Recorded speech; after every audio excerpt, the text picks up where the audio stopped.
two trains are moving in opposite directions at speeds of 100 km per hour, 140 km per hour. The length of one train is 490 meter. The time taken by them to cross each other is 21 seconds. The length of the other train is. তাহলে দুটি ট্রেনের length বলে দুটি ট্রেনের speed বলে দেওয়া হয়েছে 100 আর 140 কিমি পার ঘন্টা, এবং একটি ট্রেনের দৈর্ঘ্য বলে দিয়েছে 490 মিটার, এবং ট্রেন দুটি একে অপরকে অতিক্রম করে 21 সেকেন্ড সময় নেয়। তাহলে অন্য ট্রেনটির দৈর্ঘ্য আমরা কি জানি, distance equals to S into T. তাহলে স্পিড বলেছে 100 আর 140, অপোজিট ডাইরেকশন কি হয়, স্পিড সবসময় যোগ হয়। তাহলে 100 প্লাস 140, এটা দেখো কিমি পার আওয়ার আছে, একে আমরা মিটার পার সেকেন্ডে করব, 5/18 দিয়ে গুণ করব।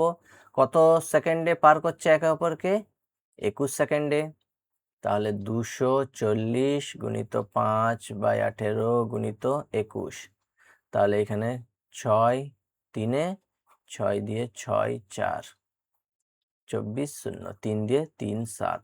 তাহলে এটা কত হচ্ছে, টোটাল ডিস্টেন্স 40 গুণিত 5 হচ্ছে 200, 1400 মিটার।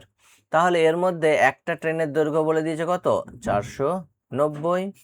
তাহলে অন্য ট্রেনের দৈর্ঘ্য কত হবে, 0 9 কত 10 পাবো, 1 দিতে হাতে 4 5, 910 মিটার। অপর ট্রেনটির দৈর্ঘ্য 910 মিটার।